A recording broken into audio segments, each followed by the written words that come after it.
Everything alive is supposed to follow one rule. You're born, you grow, you age, and you die. It's the one appointment none of us can cancel. Except a few living things never got the message. There is a jellyfish smaller than your fingernail that, when it's dying, simply refuses to and turns itself back into a baby. There's a rodent that has quietly broken the fundamental law of aging. And there are human cells, taken from a woman in 1951, that are still alive today, and now outweigh 100 blue whales. So what do these creatures know that the rest of us don't? Today, 10 things about the animals that don't die, and what they reveal about why we do. Let's start with that jellyfish. Its name is Turritopsis dohrnii, and it's about 4.5 millimeters across. You could balance it on a grain of rice. Most jellyfish drift for a few months and then die. But when this one is starving, injured, or simply getting old, it does something no other animal can. It sinks to the seafloor, its body collapses inward, and its adult cells begin transforming into completely different kinds of cells, a process called transdifferentiation. The dying adult melts into a little blob, and from that blob grows a polyp, the infant first stage of its life. It has, quite literally, rewound itself. Picture a butterfly at the very end of its life, dissolving and crawling back out as a caterpillar, and then doing it again and again, in theory, forever. That's why we call it the immortal jellyfish. And here's the part almost nobody mentions. We found this out entirely by accident. In the 1980s, a young researcher was keeping these jellyfish for a completely different experiment, and he forgot about some of them. When he came back, the adults were gone, and the tank was full of polyps, the baby stage. The jellyfish hadn't died, they'd gone backward. It was the first time science had ever watched an animal reverse its own life cycle. Even stranger, almost everything we know about keeping them alive comes down to essentially one man. A Japanese scientist named Shin Kubota spent decades raising a colony by hand, feeding them one at a time, coaxing them through that rewind over and over. He watched the same colony die and rejuvenate more than 10 times. He was so devoted that he wrote and performed songs about them. For years, he was one of the only people on Earth who could keep them going.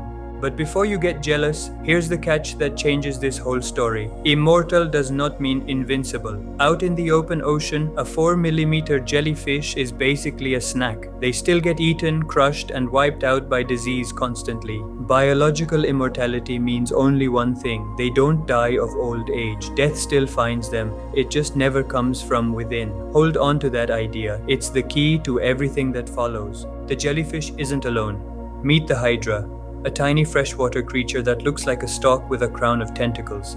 In the late 1990s, a biologist tracked hydra for 4 straight years, waiting for them to show their age.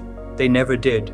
Their risk of dying didn't rise over time, at all. The reason is beautiful. A hydra is built almost entirely of stem cells that divide non-stop, so it's always rebuilding itself.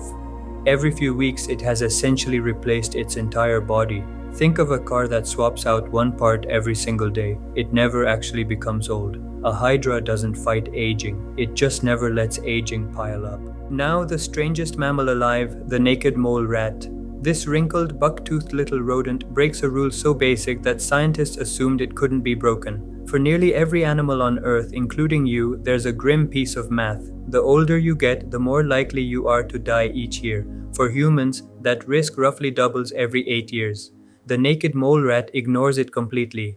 A 25-year-old mole rat is no more likely to die than a 2-year-old one. It lives past 30, about 10 times longer than a mouse of the same size, and it almost never gets cancer. And it has one more trick. Seal a naked mole rat in a chamber with no oxygen, and while any other mammal's brain would be dying within minutes, the mole rat just switches fuel. It stops running on oxygen and starts running on fructose, sugar, the same way a plant does. It can survive 18 full minutes with 0 oxygen, then pick up where it left off when the air returns. Part animal, part plant, and almost unkillable by the things that kill the rest of us. But if you want the record holder, the single longest-lived animal we have ever measured, it wasn't a shark or a whale, it was a clam. In 2006, scientists dredged an ocean quahog off the coast of Iceland. They counted the growth rings in its shell, the way you'd count rings in a tree, and the number stopped them cold, 507 years old.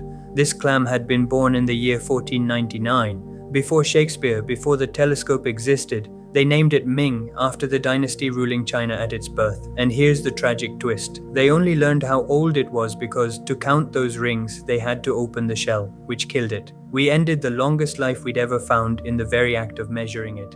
The oldest animal with a backbone is nearly as unbelievable. The Greenland shark drifts through the freezing Arctic at the speed of a slow walk, and it can live around 400 years, which leads to a fact that sounds invented. This shark doesn't even reach adulthood, can't reproduce, until it's roughly 150 years old.